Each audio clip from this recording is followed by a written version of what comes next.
She walked into his studio with paint-stained hands and a dangerous smile, ready to destroy everything he thought he knew about creating art. Jake had been staring at the same blank canvas for 3 hours. The white surface seemed to mock him, reminding him of every deadline he was about to miss. His small studio apartment was a mess of paint tubes, dirty brushes, and half-finished paintings that never seemed good enough. The gallery owner had been calling all week, asking about his piece for the upcoming show. Each time Jake promised it would be ready soon. Each time he was lying, the apartment felt smaller tonight. Paint fumes mixed with the smell of leftover pizza, and the single lamp cast long shadows across his workspace. Jake rubbed his tired eyes and checked his phone again. 10:30 at night, and he had nothing to show for the entire day except a few random brushstrokes that he'd already painted over twice. His phone buzzed with a message. The name on the screen made him pause. It was Lisa, his ex-girlfriend from college. They hadn't spoken in months, not since she moved across the country for her new job. The message was short and strange. "Can I come over? I have something important to tell you." Jake stared at the text for a full minute. Lisa wasn't the type to reach out randomly, especially not this late. They had ended things on good terms 6 months ago, but it was one of those breakups where both people knew they were better as friends. Still, seeing her name pop up on his screen brought back memories of late nights spent talking about their dreams and fears. He typed back quickly before he could change his mind. "Sure, everything okay?" Her response came immediately. "I'll be there in an hour." "And Jake?" "Trust me on this." The next hour dragged by like a week. Jake tried to clean up his studio, but gave up after moving the same pile of sketches 3 times. He ordered his brain to focus on painting, but his mind kept wandering to Lisa. What could be so important that she needed to tell him in person? Was she moving back to town? Did she have news about their old friends? Was she in some kind of trouble? When the knock finally came, Jake practically jumped out of his chair. He opened the door to find Lisa standing in the hallway. But something was different about her. She looked more confident, like she had figured out some secret about life that he was still missing. Her smile was mysterious, almost playful, and she was carrying a small bag that she clutched tightly. "Hey, stranger," she said, stepping into his apartment without waiting for an invitation. "Still living like a tornado hit your place, I see." Jake laughed nervously. "You know me. Organization isn't exactly my strong point." He watched as she walked around his studio, taking in the chaos of his artistic life. "So what's this important thing you needed to tell me?" Instead of answering right away, Lisa stopped in front of his latest attempt at a painting. It was supposed to be abstract, but it looked more like he had been fighting with the canvas instead of creating something beautiful. Dark colors swirled together in angry patterns, and even Jake had to admit it looked more like frustration than art. "Still painting your emotions instead of your vision?" "I see," Lisa said softly, tilting her head as she studied the piece.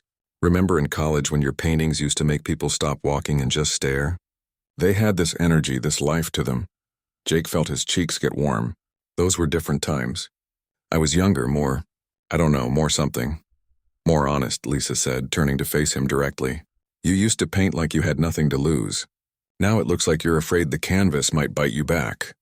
The comment stung because it was true. Somewhere along the way, Jake had started playing it safe. He worried about what gallery owners would think, what critics might say, whether his work was commercial enough to actually sell. The result was paintings that looked technically correct but felt empty, like beautiful shells with nothing living inside them. Lisa continued walking around his space, picking up brushes and examining his paint collection. "You have all the same supplies," she observed. "Same easel, same palette, even the same coffee mug with paint stains on it. But something's missing." "What do you mean?" Jake asked, though he had a feeling he knew exactly what she meant. "The courage," she said simply. "You used to paint like you were trying to save the world with every brush stroke. Now you paint like you're trying not to make mistakes." Jake sat down heavily in his desk chair. "It's not that simple anymore, Lisa. I have bills to pay, deadlines to meet. I can't just splash paint around and hope something magical happens. This gallery show could change everything for me. If I mess this up?" "If you mess this up, what?" Lisa interrupted. "You'll still be an artist. You'll still have hands that can create things. You'll still have a brain full of ideas waiting to come out." She paused and looked around his studio again. "But if you keep painting afraid, You might stop being an artist altogether, even if you're still making art. The words hit Jake like cold water. He had been so focused on not failing that he had forgotten what it felt like to actually try. Every painting had become a careful calculation instead of an adventure. Every color choice was made with his head instead of his heart. Lisa sat down on his couch, the mysterious bag still in her hands. I didn't come here to lecture you, Jake. I came because I figured something out and I thought you should know about it. What kind of something? Jake asked, curious despite himself. Lisa's smile returned, that same mysterious expression she had worn when she first walked in. I learned what it means to create without fear, real, actual, complete fearlessness, and I realized that's what you lost. That's what's missing from your paintings now. Jake felt a mix of hope and skepticism. And you're going to teach me this? Just like that? Not teach, Lisa said, standing up and walking toward his blank canvas. Show. There's a difference between knowing something and understanding it. You know you should be more fearless, but you don't understand what that actually feels like anymore. She set her bag down next to his easel and turned to face him with that mysterious smile growing wider. I only came here for one reason tonight, Jake, just one specific reason. The way she said it made Jake's heart speed up slightly. There was something in her tone, something determined and almost dangerous. He had never seen Lisa look quite like this before, like she was about to do something that would change everything. What reason? He managed to ask. Lisa's eyes moved from his face to the blank canvas and back again. To remind you what it feels like to create something real. Jake watched as Lisa moved around his studio with a confidence he had never seen before. She picked up his brushes one by one, testing their weight in her hands like she was choosing weapons for battle. The way she moved was different now, more purposeful, like every step had meaning behind it. You want to know what I figured out? Lisa asked, not waiting for his answer. I spent the last 6 months in therapy. Not regular therapy, though. Art therapy. Jake raised his eyebrows. Art therapy? I didn't know you were going through something difficult. Lisa laughed, but it wasn't a sad laugh. I wasn't going through something difficult. I was going through something amazing. I was learning how to be completely honest with myself for the first time in my life. She walked over to his collection of paintings that were stacked against the wall. Most of them were recent works that Jake considered failures. Too safe, too calculated, too worried about what other people might think. Lisa started flipping through them slowly, studying each one like she was reading a story. Look at these, she said, holding up a landscape painting Jake had done last month. Technically perfect, beautiful colors, proper perspective, everything a good painting should have. But Jake could hear the criticism coming. But it's empty, Lisa said, setting the painting aside. It's like looking at a photograph of a meal instead of actually eating food. Pretty to look at, but it doesn't satisfy anything deep inside you. Jake felt defensive. Not every painting has to be some deep emotional experience. Sometimes art can just be pleasant to look at. Pleasant, Lisa repeated like the word tasted bad in her mouth. When did you start caring about pleasant? Remember the painting you did senior year? The one with all the broken glass and twisted metal? Jake remembered it perfectly. It was a painting he had done during his parents' divorce when everything in his life felt like it was falling apart. The painting had been angry and messy and probably too personal to show anyone, but people couldn't stop staring at it. His art professor had called it the most honest piece he had ever seen from a student. That painting scared me, Jake admitted. It showed too much of what I was really feeling. Exactly, Lisa said, her eyes lighting up. It was real. It was you. Completely you, with all your mess and pain and confusion. And that's why it was beautiful. She continued flipping through his recent work, and Jake started to see what she meant. Every painting looked like it could have been done by the same cautious person, trying not to make mistakes. They were all technically good, but none of them had the raw energy that used to make his work special. The art therapy helped me understand something, Lisa continued, setting his paintings aside and walking toward his easel. We spend so much time protecting ourselves from being seen that we forget how to actually be alive. We choose safe over real, careful over honest. And what does that have to do with why you came here tonight? Jake asked, though he was starting to suspect he knew where this conversation was heading. Lisa turned to face him directly, and Jake could see something burning in her eyes. It wasn't anger exactly, but it was intense and focused in a way that made him pay attention. I came here because I saw your social media posts about this gallery deadline. I could tell you were struggling, stuck in your own head, probably making the same safe choices that have been strangling your creativity for months. Jake felt exposed, like she had been reading his diary. So you came to give me a pep talk? No, Lisa said firmly. Pep talks don't work. You've probably given yourself 100 pep talks already. You know what you should do. The problem isn't knowledge, Jake. The problem is fear. She walked closer to his blank canvas, the one that had been taunting him all evening. You're afraid to fail, so you're not really trying to succeed. You're just trying not to mess up. And that's not the same thing. Jake wanted to argue, but the words felt true in a way that made his stomach uncomfortable. So what are you suggesting? That I just throw caution out the window and hope for the best? I'm suggesting that you remember what it feels like to create something that matters more than whether it's perfect. Lisa reached into her bag and pulled out a small photo. She handed it to Jake without saying anything. It was a picture of a painting, but not like any painting Jake had ever seen. It looked like someone had painted it with their whole body, not just their hands.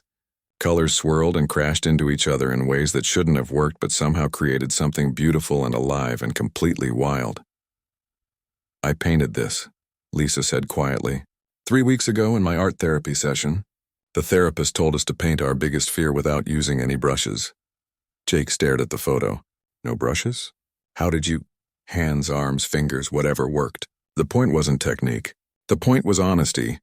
Lisa took the photo back and looked at it herself. I was terrified the whole time I was making it. Terrified it would look stupid. Terrified other people would think I had lost my mind. Terrified it wouldn't mean anything. But you did it anyway. I did it anyway. And you know what happened? Lisa's smile returned, but this time it was softer, more vulnerable. It was the most alive I had felt in years.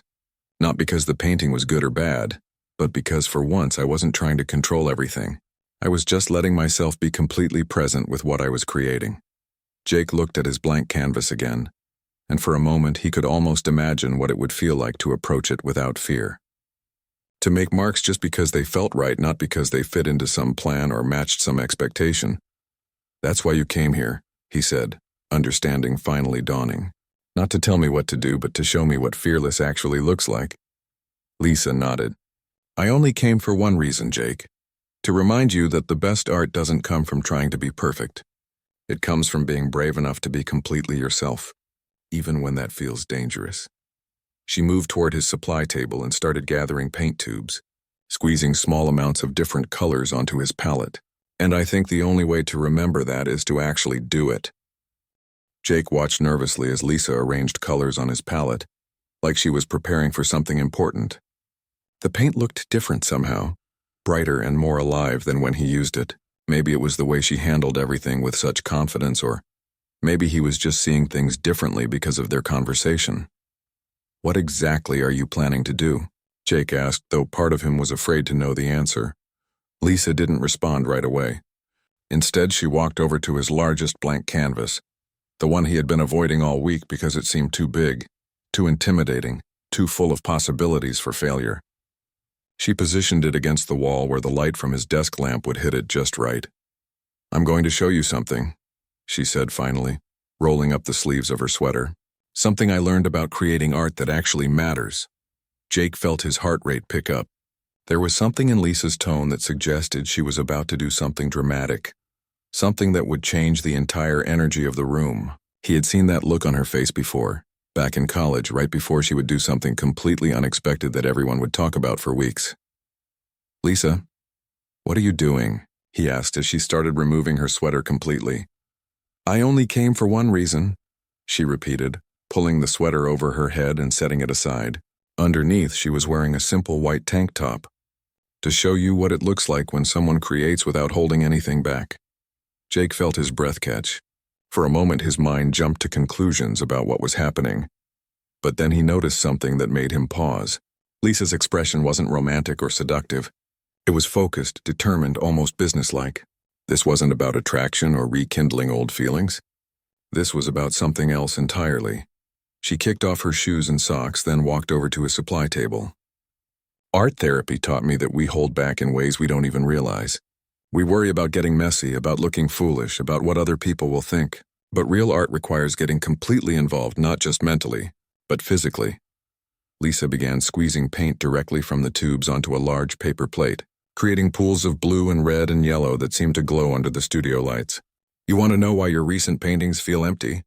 Because you're painting them like you're afraid to touch them, like you're trying to stay clean and safe and separate from what you're creating. She dipped her hands directly into the paint, coating her palms and fingers with blue. Jake watched, mesmerized, as she approached the blank canvas with her paint-covered hands raised like she was about to perform some kind of ritual. "Lisa, wait," Jake said, taking a step forward. "You're going to ruin your clothes." She looked down at her tank top and jeans, then back at Jake with that mysterious smile. "That's exactly the point. You can't create something real if you're worried about staying clean." Without any hesitation, Lisa pressed her paint-covered hands against the canvas, leaving two perfect blue handprints side by side. The marks were bold and immediate and completely alive in a way that made Jake's chest feel tight with something he couldn't name. "This is what fearless looks like," she said, dipping her hands in red paint now.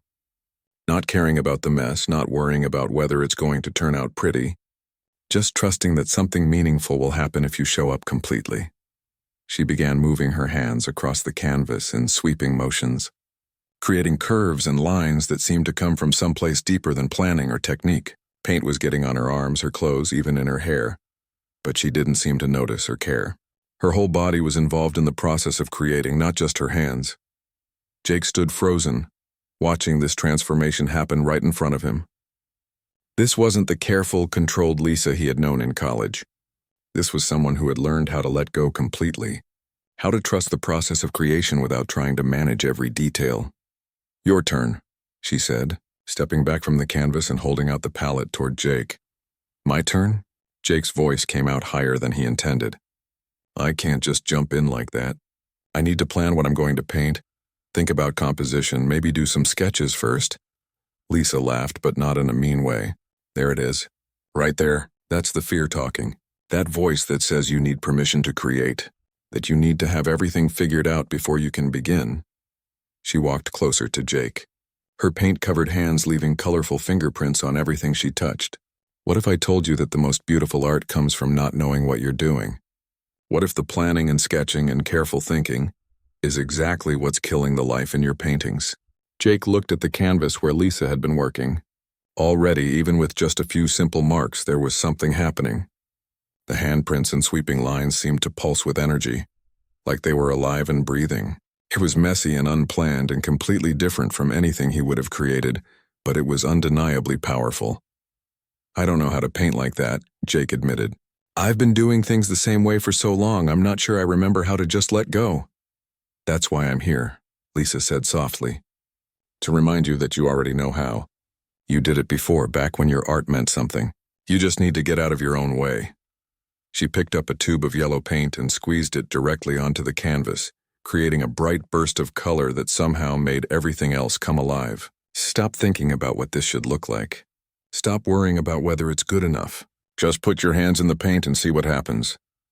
Jake felt something shifting inside him, like a door that had been locked for months was finally starting to creak open. He looked at his hands, clean and careful and safe, then at Lisa's hands, covered in paint and completely unashamed of the mess. "What if it's terrible?" he asked. "What if it's amazing?" Lisa countered. "What if it's the most honest thing you've created in years? What if it reminds you why you became an artist in the first place?" Jake took a deep breath and reached for the paint. Jake's hand trembled slightly as he dipped his fingers into the red paint. The color felt warm and thick between his fingers, completely different from the controlled brush strokes he was used to. For a moment, he just stood there, staring at his paint-covered hand like it belonged to someone else. "Don't think about it," Lisa said softly from beside him. "Just feel where the color wants to go." Jake looked at the canvas where Lisa had already made her marks. The blue handprints and yellow burst seemed to be waiting for something, like they were calling out for more color, more life, more energy. Taking a deep breath, Jake pressed his palm against the canvas right next to Lisa's marks. The moment his hand made contact, something changed. The careful, controlled part of his mind that always planned every brush stroke suddenly went quiet.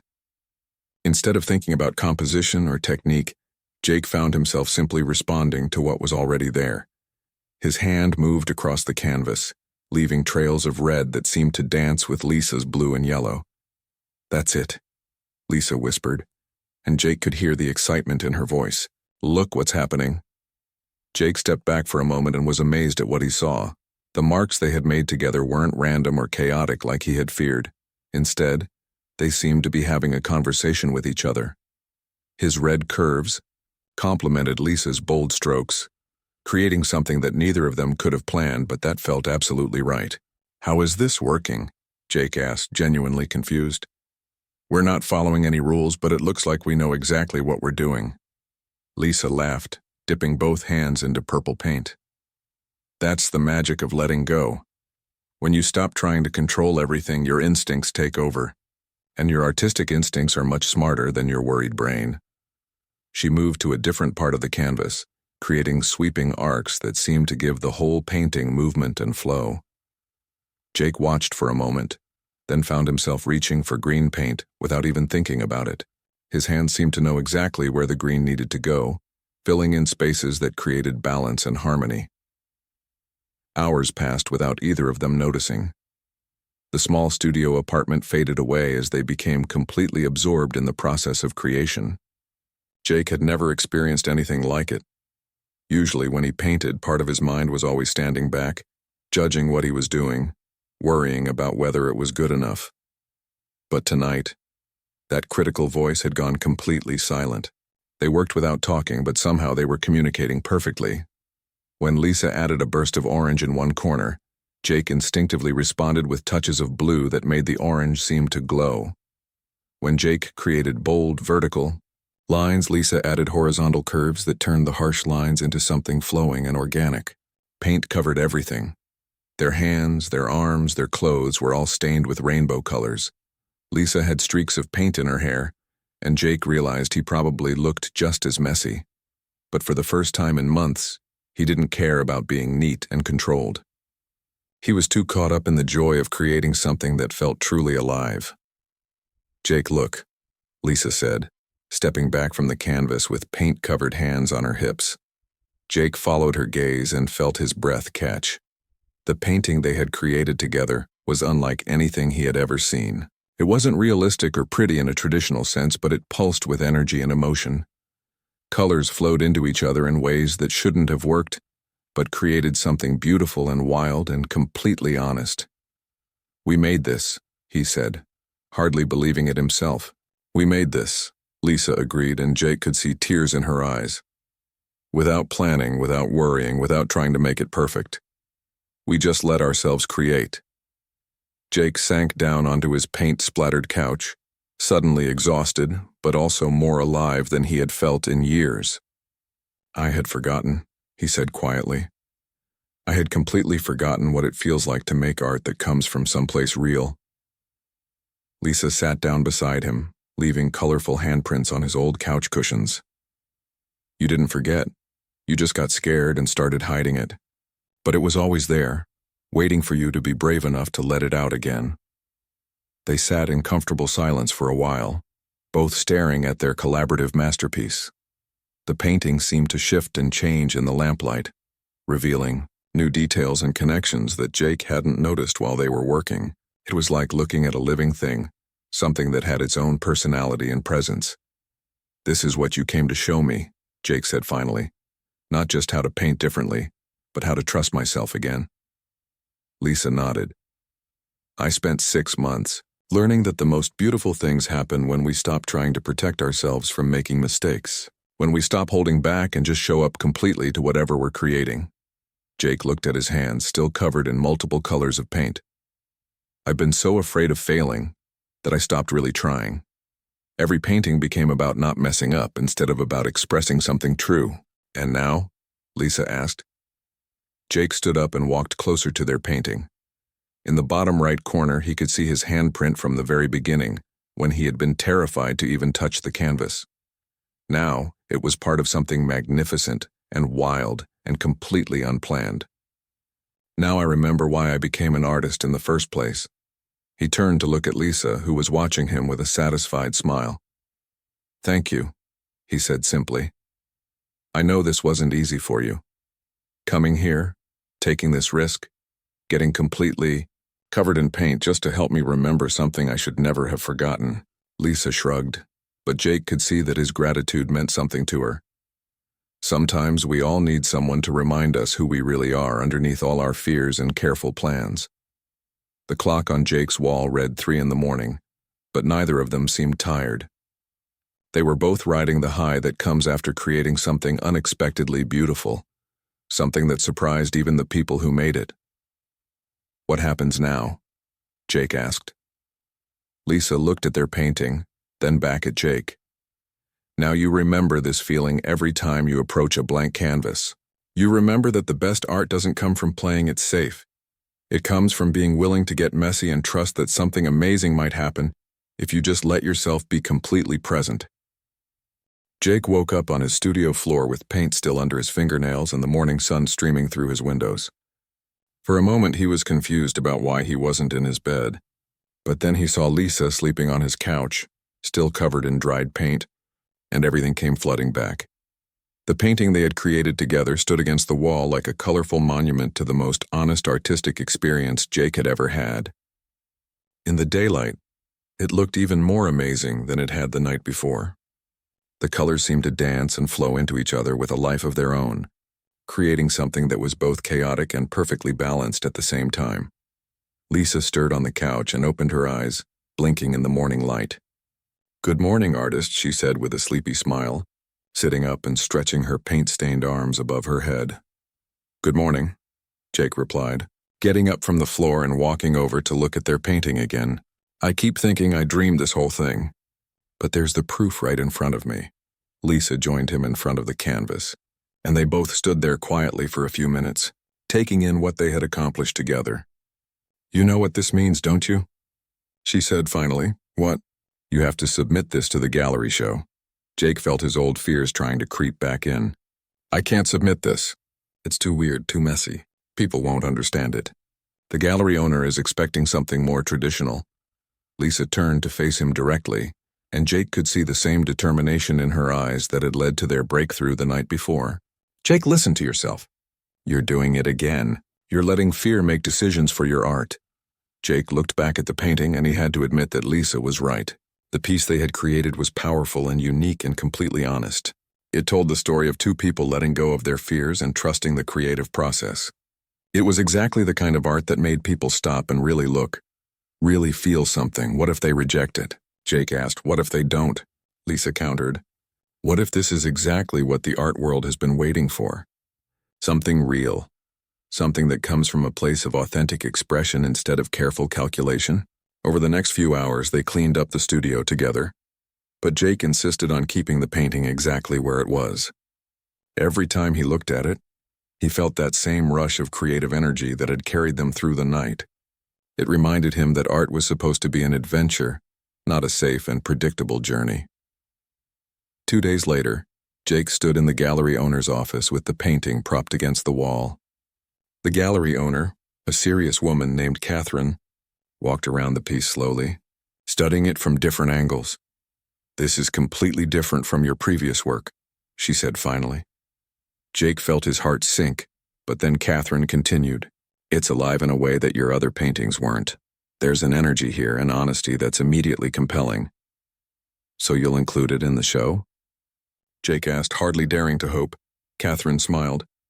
"I'll do better than that. I want to make this the centerpiece of the entire exhibition. This painting has something that will make people stop in their tracks." The gallery opening 3 weeks later was unlike anything Jake had ever experienced. People clustered around his collaborative piece, talking in excited voices about the raw emotion and energy they could see in every mark. Several art critics approached Jake to ask about his technique, and he found himself explaining the importance of letting go of control and trusting the creative process. "The most surprising thing," Jake told one reporter, "is that this painting taught me more about art in one night than I had learned in years of careful, controlled work." Lisa stood nearby, beaming with pride as she watched Jake talk about their shared creation. She had changed back into her regular clothes and washed the paint out of her hair, but Jake would always remember how she had looked that night, completely fearless and covered in color. Later, after the crowds had left and the gallery had closed, Jake and Lisa stood alone in front of the painting that had started everything. "I have a confession," Lisa said quietly. "What's that?" "I was just as scared as you were that night. I had never painted with my hands like that before. The art therapy sessions were real, but I had never actually tried the technique myself until I came to your studio." Jake stared at her in amazement. "You mean you were making it up as you went along?" Lisa laughed. "Completely. But that's exactly what I had learned in therapy. Sometimes the best way to overcome fear is to jump into the thing you're afraid of and trust that you'll figure it out as you go." Jake shook his head, smiling. "So you came to my apartment, convinced me to abandon everything I thought I knew about painting, and you were just winging it the entire time?" "The entire time," Lisa confirmed. "And look what happened. We created something neither of us could have made alone, something that came from a place of complete honesty and trust." Over the following months, Jake's work transformed completely. He kept the collaborative painting in his studio as a reminder of what was possible when he stopped trying to protect himself from failure. His new paintings had the same energy and life that had made his college work so compelling. But with the technical skill he had developed over the years, the gallery owner commissioned him for a solo show, and art collectors began seeking out his work. But more importantly, Jake had rediscovered the joy of creating art that mattered, art that came from someplace real and honest and unafraid. Lisa visited his studio regularly, sometimes to collaborate on new pieces, sometimes just to check in and make sure he was still taking creative risks. Their friendship had deepened in a way that felt more valuable than their romantic relationship had ever been. "You know what I realized?" Jake told her during one of these visits as they stood in front of a new painting he had created using his hands instead of brushes. "What's that?" "That night you came over, you said you only came for one reason, but actually you came for two reasons." Lisa raised an eyebrow, curious. "You came to teach me about fearless creativity," Jake said, "but you also came to learn it yourself. We both discovered something that night that neither of us could have found alone."